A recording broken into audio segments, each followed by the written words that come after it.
কৃষ্ণ কৃষ্ণ হরে হরে রাম হরে রাম রাম রাম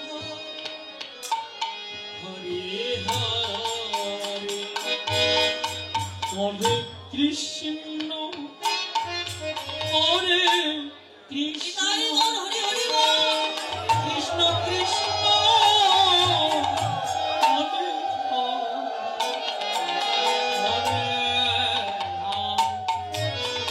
হরে রাম রাম রাম হরে হরে হরে কৃষ্ণ হরে কৃষ্ণ কৃষ্ণ কৃষ্ণ হরে হরে হরে রাম হরে রাম রাম রাম হরে হরে হরে কৃষ্ণ হরে কৃষ্ণ কৃষ্ণ কৃষ্ণ হরে হরে হরে রাম হরে রাম রাম রাম হরে হরে হরে কৃষ্ণ হরে কৃষ্ণ কৃষ্ণ কৃষ্ণ হরে হরে হরে রাম হরে রাম রাম রাম হরে হরে হরে কৃষ্ণ হরে কৃষ্ণ কৃষ্ণ কৃষ্ণ হরে হরে রাম হরে রাম রাম রাম হরে হরে হরে কৃষ্ণ ওই নাম স্মরণ হরে কৃষ্ণ কৃষ্ণ কৃষ্ণ হরে হরে রাম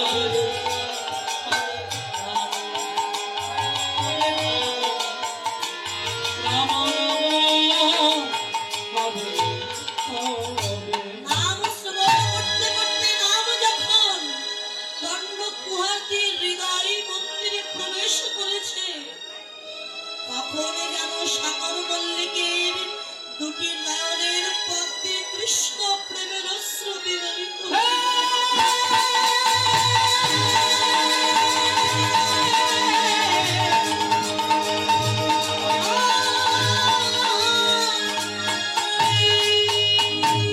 আর স্থির থাকতে পারল না। ঘরের দুয়ার খুলে ছুটে গিয়ে আছাড় খেয়ে পড়েছে গৌরহরির চোখে। আরে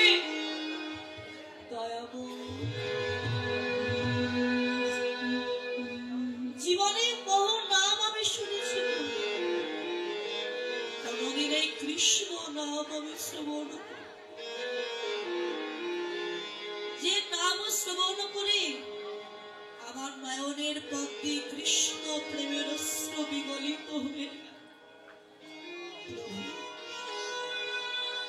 তুমি যদি সত্যি সেই হবে, তোমার কাছে আমার তিনটি প্রশ্ন উত্তর দেবে। বলো বলো তোমার কি প্রশ্ন? আমার প্রথম প্রশ্ন, আমি কে? কি আমার পরিচয়? আমার নাম সাগর মল্লিক, এই পরিচয় না। বাস্তবে আমি কে তুমি বলতে পারো? সাগর শুধু তুমি একা নও, জগতে প্রত্যেকটা জীব আমাদের একটি মাত্র পরিচয়, আমরা সবাই হলাম নিত্য কৃষ্ণ চরণের দাস।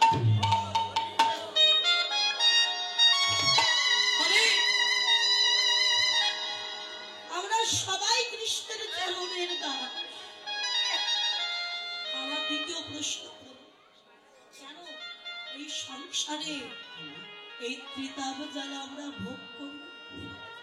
এমন কোন ব্যক্তি নাই যিনি বলতে পারবেন না যে আমার জীবনে কোন দুঃখ কষ্ট কেন ত্রিতাপ জ্বালা ভোগ করি।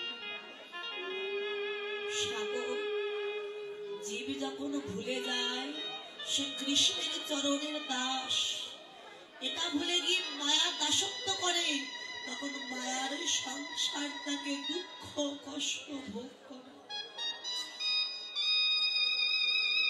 আবার তৃতীয় প্রশ্ন করব, আমি মুক্তি পাবো কিসে, কিসে আমার গতি হবে? সাগর যেদিন তুমি জানবে তুমি কৃষ্ণের চরণের দাস, জানতে পেরে সকাল সকাল সাধুগুরু বৈষ্ণবের বাজারে গিয়ে এই দেহটা তুমি বৈষ্ণবের চরণে দান করে দেবে, বৈষ্ণবের চরণ ধরে অঙ্কে মানবে, ভক্ত সঙ্গ করবে, ভক্তের কৃপায় তুমি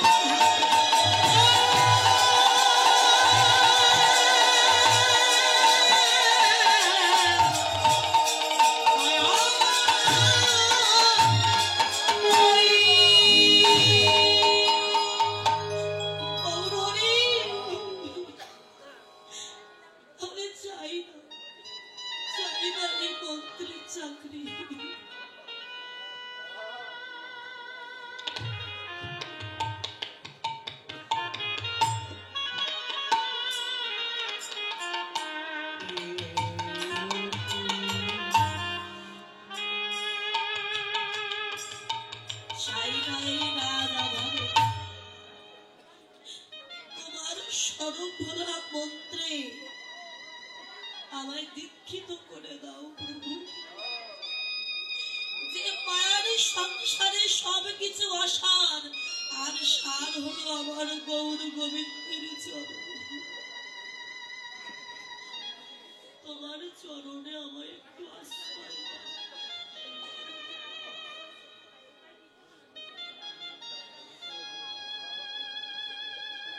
মহাপ্রভু বললেন, যাও সাগর স্নান করে এসো। স্নান করে এসেছি, সেইখানে দাঁড়িয়ে রাজ আবারও পরিত্যাগ করে পরিধান করলেন একটা গেরুয়া বস্ত্র, স্কন্ধে নিয়েছে ভিক্ষার জন্য। সাগর আজ থেকে আমি তোমার নাম দিলাম সনাতন গোস্বামী। যাও সনাতন, বৃন্দাবনে চলে যাও। প্রভু আমায় আশীর্বাদ দেবেন। যাও সনাতন, আমি আশীর্বাদ দিলাম তোমায়, কৃষ্ণ কৃপা হো। হরে কৃষ্ণ কৃপা হো। কৃষ্ণ বলে ডাকো, যেদিন তোমার ডাক শুদ্ধ হবে, প্রভুর কর্ণে পৌঁছে যাবে, একদিন না একদিন ঠিকই তোমার কৃপা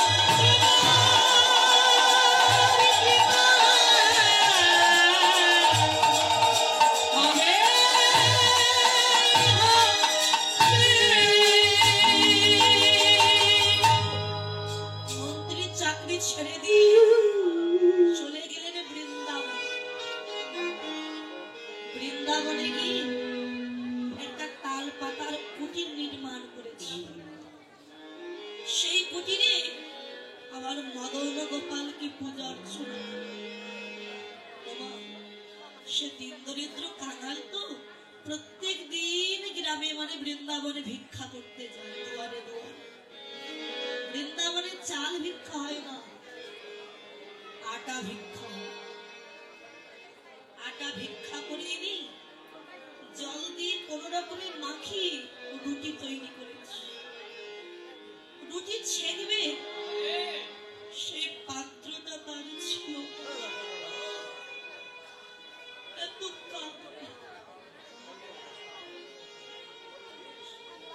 আগুন জ্বালিয়ে রুটির এপাশ দেয় তো পুড়ে কালো হয়ে যায়, রুটির ওপাশ দেয় তো পুড়ে কালো হয়ে যায়। বাগান থেকে লতা পাতা তুলে এনে শাক তৈরি করেছে।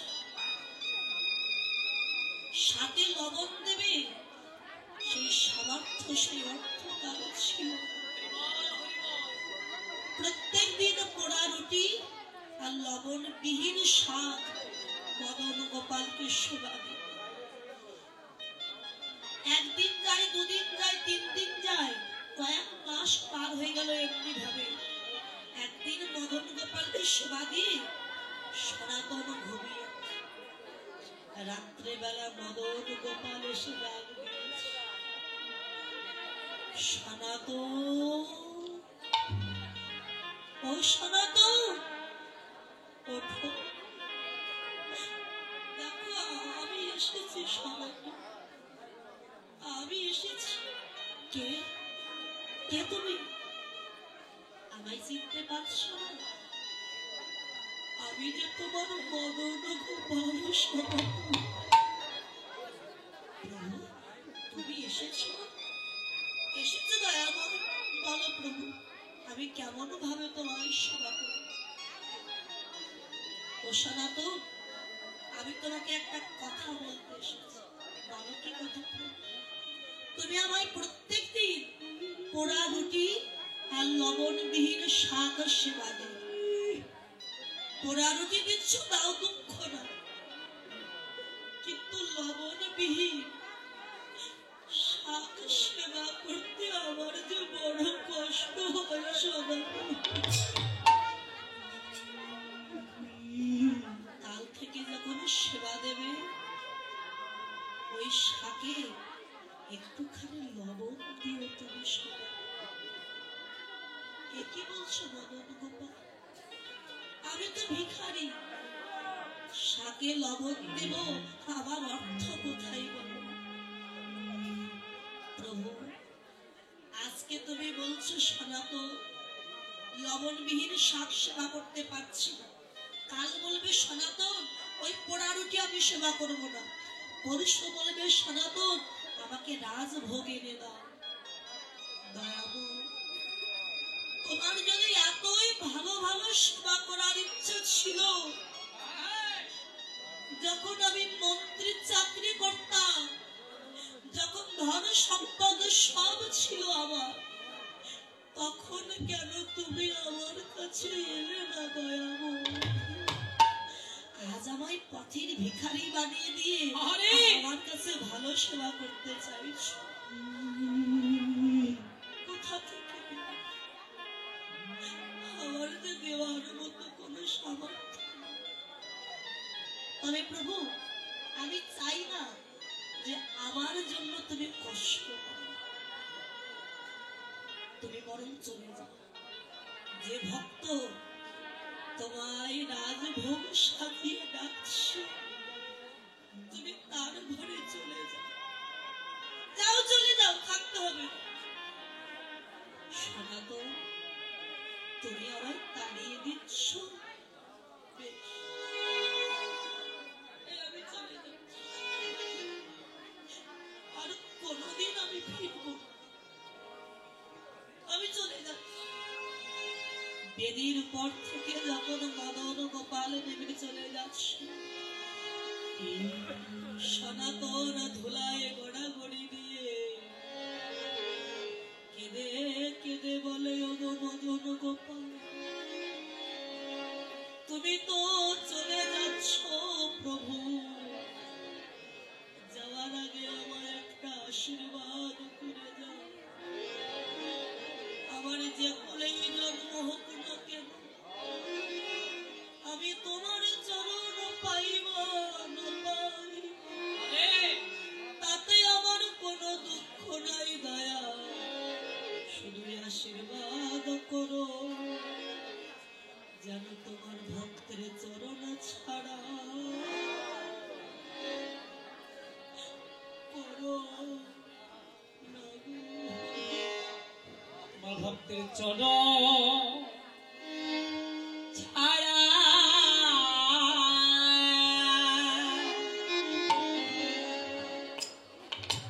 যেন আমায় করো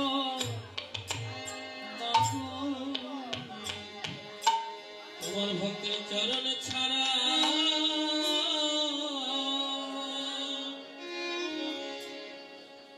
আমায় করো না গো।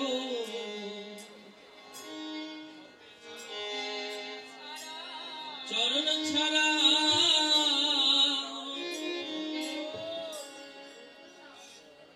আমায় করো না গো।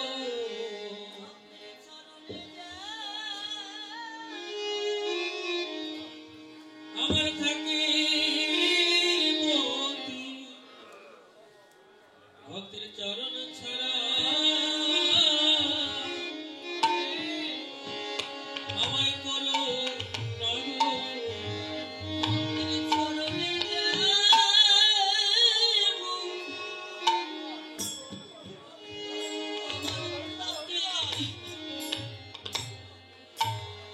মতি যেন চরণ ছাড়া করো ভক্তের চরণে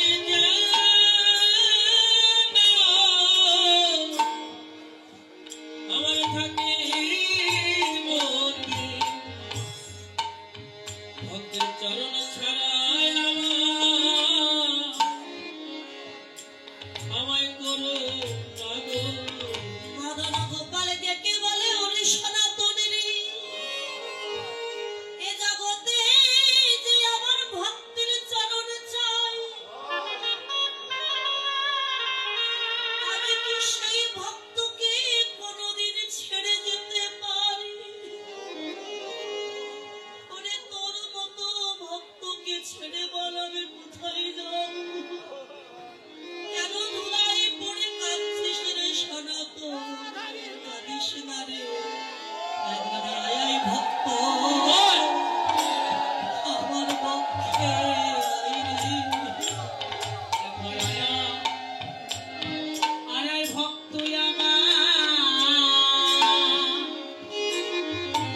আমার ভক্তকে ওরে আমার তাপিত তাপিত পারা আমি শীতল করি।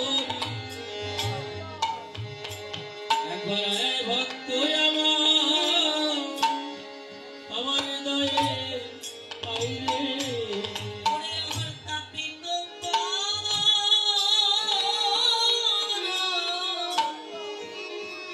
আমি শীতল করি। আয় আয় ভক্ত আমার হৃদয়ে আইরে। আমার তাপিত পরা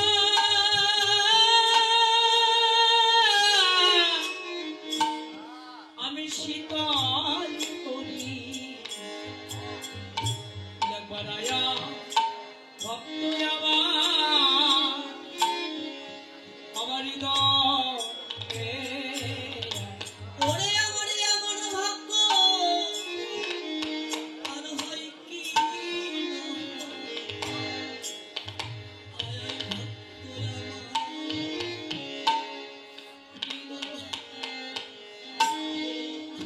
আমার আমার ভাগ্য আমার আর হয় কি না হয়। দয়াল ভক্ত আমার হৃদয়ে। আমি কত জানো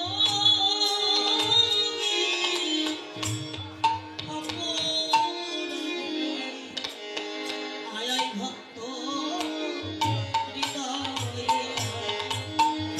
আমি কত জন্মে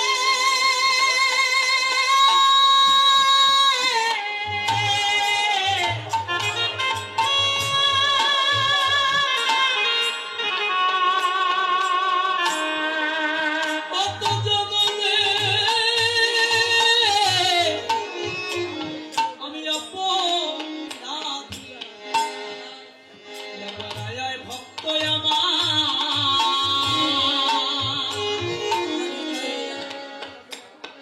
আমার সনাতন তোর গৃহে ঘোড়ার উঠেই আমি সেবা করব, তবে একটু ভক্তি দিয়ে তুই আমার সেবা করিস। আমি তো ভক্তের কাছে রাজভোগ চাই না রে, শুধু ভক্তি বস্তু চাই। ভক্তি বস্তু দিয়ে যদি একবার আমায়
সনাতন তুমি তো দরিদ্র, তাই এই নাও আমি তোমায় একটা পাথর দেব।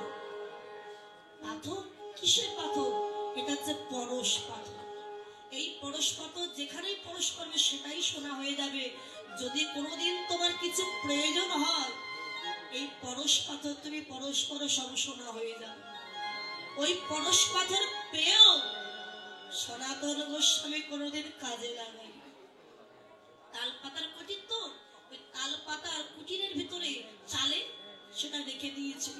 কেননা ওই পরশ পাথর যদি আমি যেখানে পরশ করে যদি সোনা হয়ে যায়, আবার বিষয় পেলে যে আমি আমার মদন গোপালকে ভুলে যাব। কোনদিন ব্যবহার করিনি, ওই পরশ পাথর রেখে দিয়েছিলেন। অবশেষে জীবনে গিয়েছিলেন, জীবনকে দিয়েছিলেন ওই পরশ পাথর। জীবন বাবা, দেখবেন সংসারে যখন ছেলে মেয়ে খুব চাপ দেয় পরিবার থেকে, বাবাদের কিন্তু একটা অনেক চাপ এসে যায় মাথায়।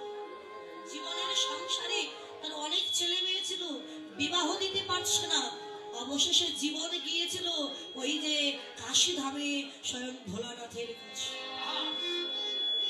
বাবা ভোলানাথ, আমার সংসারে এত দুঃখ কষ্ট, তুমি কি পারো না আমার দুঃখটা দূর করতে?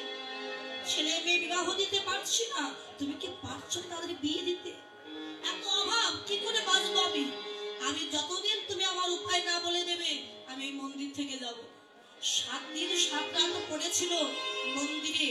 অবশেষে বাবা ভোলানাথ বলেছিলেন, জীবন সংসারে অভাব, আমি কিছু করতে পারবো না, তবে তোকে বলে দিচ্ছি সন্ধ্যা চলে যা বৃন্দাবনে, দেখবি তাল পাতার ঘরে একজন বাবাজি বসে আছে। ওই বাবাজির নাম হচ্ছে সনাতন গোস্বামী। তুই তার কাছে যাবি, তার কাছে পরশ পাথর আছে। ওই পরশ পাথর তুই ঘরে এনে যেখানেই পরশ করবি সোনা হয়ে। চলে গেছে বৃন্দাবনে, খুঁজছে কোথায়, দেখছে তাল পাতার ঘরে বসে আছে বাবাজি। ছুটি কি আচার খেয়ে পড়েছে বাবাজি। বাবাজি আমাকে একটু কৃপা করো বাবাজি। সনাতন গোস্বামী তাকে বলে, কে তুমি বাবা? আগে আমার নাম জীবন, আমার সংসারে বড় অভাব, ছেলে মেয়ে বিয়ে দিতে পারছি না, তাই আমি তোমার কাছে এসেছি। তোমার কাছে নাকি কি যেন পাথর আছে। ও পরশ পাথর নিতে এসেছি। ওই দেখ ছোট্ট একটা ডোবা মতো করে রেখেছে, মানে পুকুরও নয়, ছোট একটা ডোবা, খানিকটা জলও আছে। ওই ডোবায় কি তুই ডুব দে, দেখবি ওর নিচেই পরশ পাথরটা আছে। যেই না জলে ডুব দিয়েছে আপনি পরশ পাথর হাতে পেয়েছে। বাবা যে পরশ পাথর হাতে পায় সে তো সব থেকে ধনী। পরশ পাথর হাতে পেয়ে চিন্তা করছে, এইবার আমি বড় লোক হয়ে যাব, আমার আর কিছু সমস্যা হবে না, সংসারে যারা যন্ত্রণা থেকে মুক্তি পাবো। পরশ পাথর হাতে পেয়ে বাবাজির কথা ভুলে গেছে। তাকে যে বলে যাবে ভুলে গেছে। পরশ পাথরটা হাতে নিয়ে ছুটতে ছুটতে চলে যাচ্ছে। কে যেন পেছন থেকে জীবনকে ডাক দিয়েছে, জীবন। ও জীবন, কে? আমি তোমার বিবেক। কি বলছো তুমি? আমার বিবেক বলে, হ্যাঁ জীবন, আমি তোমাকে একটা কথা বলতে এসেছি। কি কথা?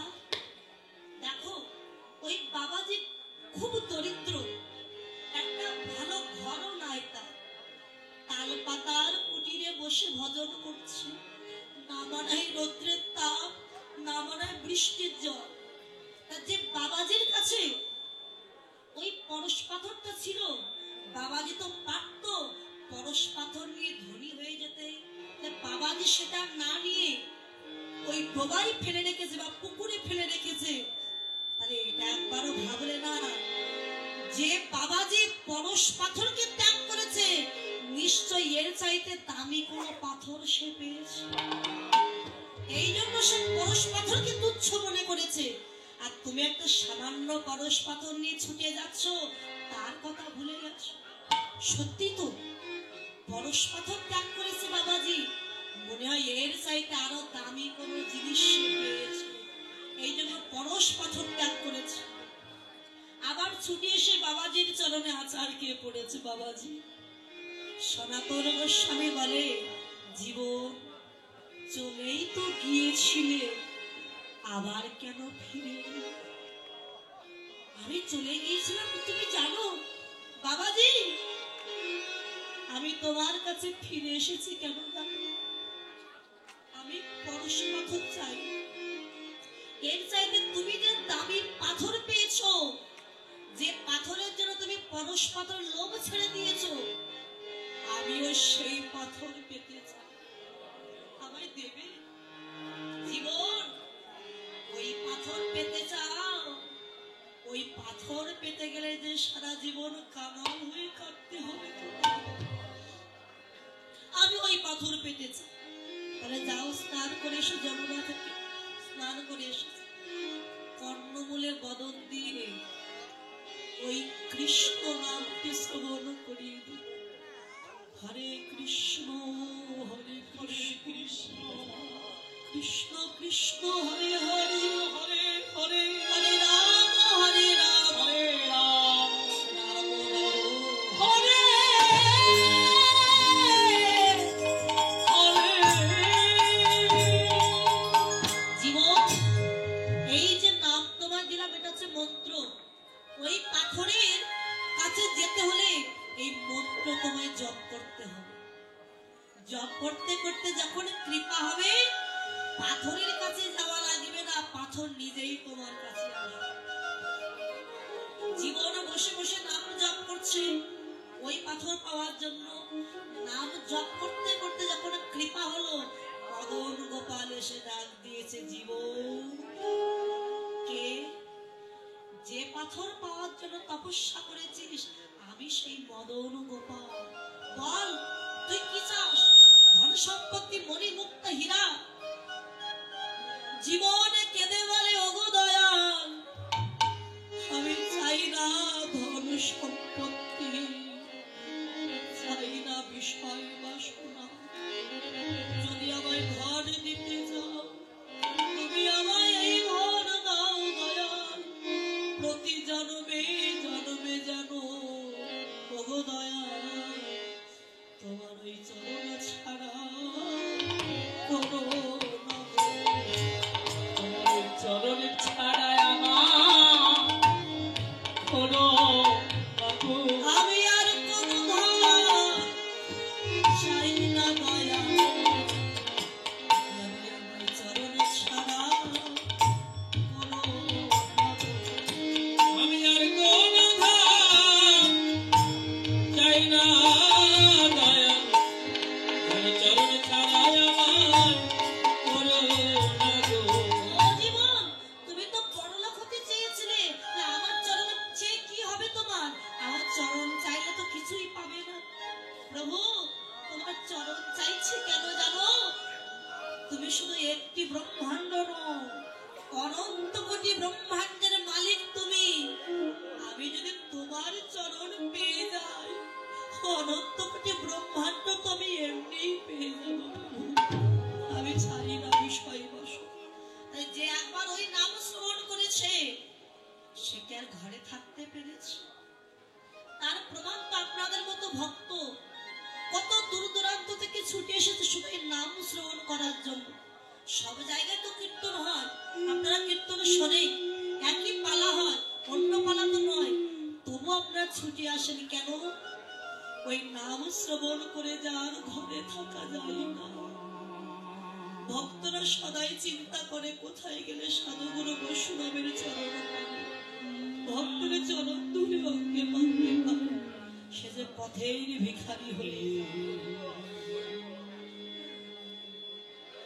কৃষ্ণ নামের অলঙ্কার পরে পথে পথে কাঙালের মতো কেঁদে যায়। দয়াময় কৃষ্ণ নামে ভিখারি কৃষ্ণ নামে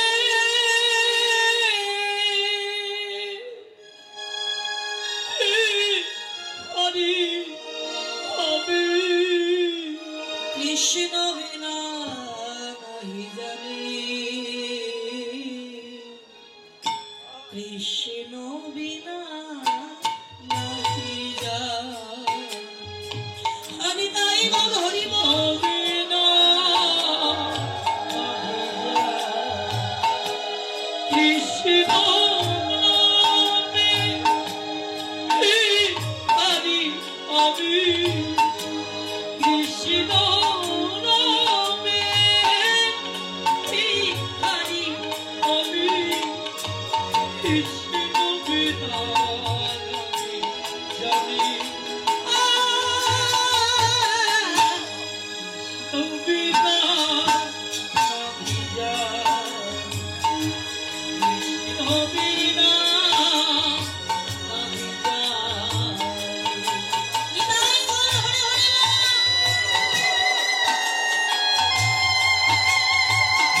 আচ্ছা বলতো দেখি, গৌরকে আজকে নতুন ভাবে তুই কেমন করে দেখলি, যে রূপ থেকে ভুলে গেছিস? আমি দেখলাম কে জানিস, দামিনী দাও দমন রুচি, দর্শনে দূরে গিয়েও দূরি পকদা। ও নাগরী, তুই তো বলবি কি গৌরের রূপের কথা, না বলে বলছিস দামিনী দাম, তার মানে জানিস নাগরী, দামিনী শব্দে বিদ্যুৎ আর দাম শব্দ হচ্ছে মালা। হে নাগরী, আকাশে যখন প্রচন্ড মেঘ হয়, আকাশের বুক চিরে যে বিদ্যুতের জ্যোতি বাহির হয়, ওই যে বিদ্যুৎ চমকাইল না, ওই যে বিদ্যুতের জ্যোতি, সেই বিদ্যুতের জ্যোতি দেখবে সব যখন অন্ধকার হয়ে যায়, যখন বিদ্যুৎ চমকায় তখন কিন্তু সব আলোকিত হয়ে যায়, অন্ধকারকে নাশ করে দেয়। তো সেই বিদ্যুতের জ্যোতি আর আমার গৌরাঙ্গের জ্যোতি আগ করে দেখলাম, যেন ওই জ্যোতি আমার গৌরাঙ্গের জ্যোতির কাছে কি হয়েছে জানিস, যেন হার মেনে, যেন হার মেনেছে, যেন হার মেনেছে, হার মেনেছে। জ্যোতির কাছে জ্যোতি হার মেনেছে, জ্যোতির কাছে জ্যোতি হার মেনেছে।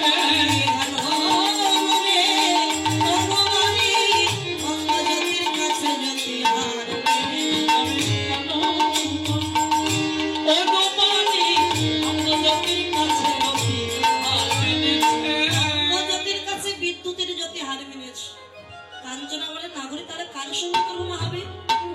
আর দূরে গেও, অর্থাৎ দূরে গেল, দূরি পক তাপ, তাপ মানে তাপ।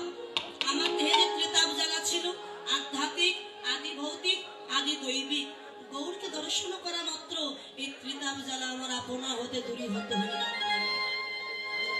মনে হয় সোন কুসুমের সঙ্গে তুলনা হবে। এই সোন কুসুম কাকে বলে? ওমা, সোন কুসুম আমরা সবাই কিন্তু চিনি, জাগতিক জগতে লাল শাপলা ফুল আছে না মা, এই লাল শাপলা ফুলকে ব্রজবুলি ভাষায় বলা হয় সোন কুসুম। লাল শাপলা ফুলের রং দুধে আলতা রং, দুধে আলতা মানে দুধের সঙ্গে আলতা মেশালে যেমন রং হয়, লাল শাপলা ফুলের রংটা ঠিক তেমন। তো সেই জ্যোতিও যেন গৌরাঙ্গের জ্যোতির কাছে হারে মেরেছে। আরে কাকে তুলনা করবি তুই গৌরীর সাথে? বলে একজনের সঙ্গে তুলনা হলেও হতে পারে, কে জানিস? প্রাতর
মনে হয় ওই প্রভাত কালে সূর্যের সঙ্গে তুলনা হবে, রক্তিমাভা।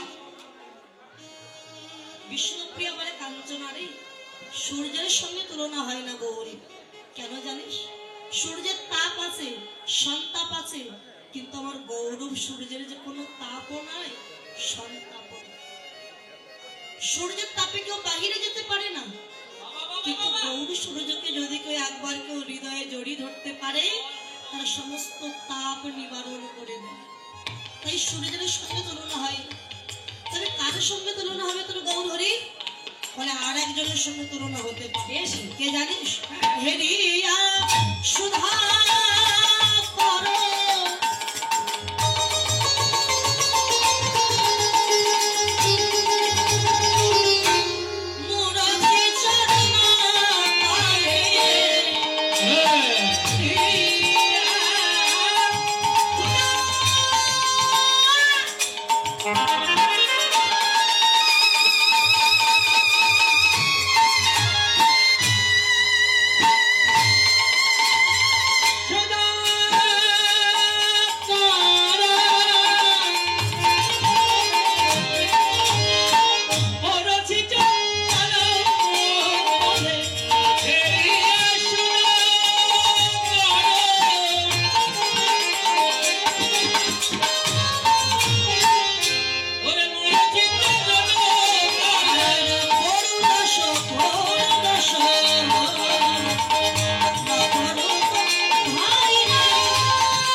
ভগবান যেন সকলের মনোবাসনা পূর্ণ করেন। তাই গৌর হরি বল হরি বল হরি বল হরি বল হরি বল।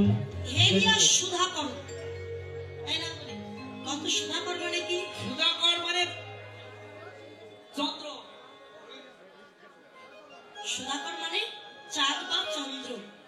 মনে হয় চাঁদের সঙ্গে তুলনা হয়। বিষ্ণুপ্রিয়া বা লোকাঞ্চনা চাঁদের সঙ্গে তুলনা হয়। কেন জানিস? চাঁদের কলঙ্ক আছে, চাঁদের ক্ষয় আছে, অমাবস্যা পূর্ণিমা আছে, কিন্তু আমার গৌর চাঁদের কোনো ক্ষয় নেই। বাবা, চাঁদ আমরা সবাই বলি 16 কলায় পরিপূর্ণ, তাই না? কিন্তু চাঁদের 16 কলা নাই, আগে ছিল, এখন হচ্ছে 15 কলা, আর এক কলা মহাদেবের জটার মধ্যে আছে। কিন্তু গৌর চাঁদ 16 কলায় পরিপূর্ণ গৌর। এই যে মাসিমা, মাসিমারা ঘুমাচ্ছে কেন?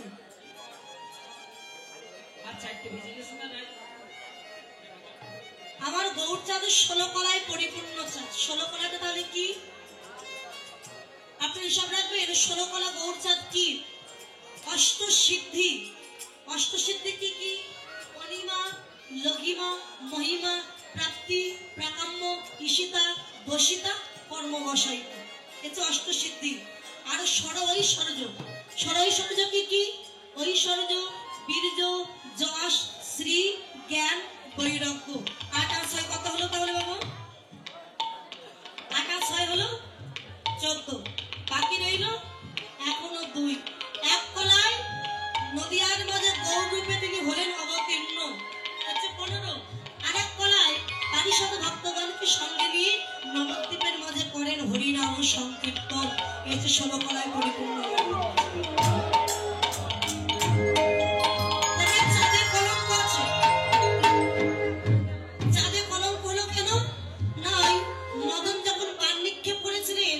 চন্দ্রদেব পানে জর্জরিত হয়ে নিজের গুরু পত্নী তারাদেবীর রূপে আকৃষ্ট হয়েছে।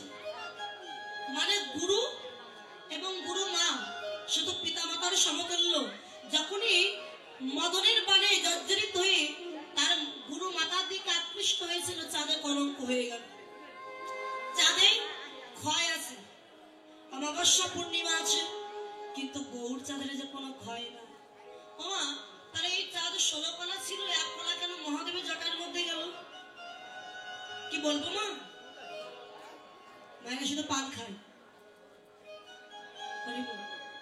দেখুন, এই চাঁদকে আগে জানতে হবে। দক্ষ রাজার 60 জন কন্যা ছিল, 60 জন। 10 নয়, 20 নয়, 30 নয়, 40 নয়, 50 নয়, কতজন? 60 জন। এখনকার সময় কারো 60 জন মেয়ে হলে এসে বাবা তো মাথা চুল এমনি পড়ে যাবে চিন্তায়, কি করে মেয়ে বিয়ে দেবে।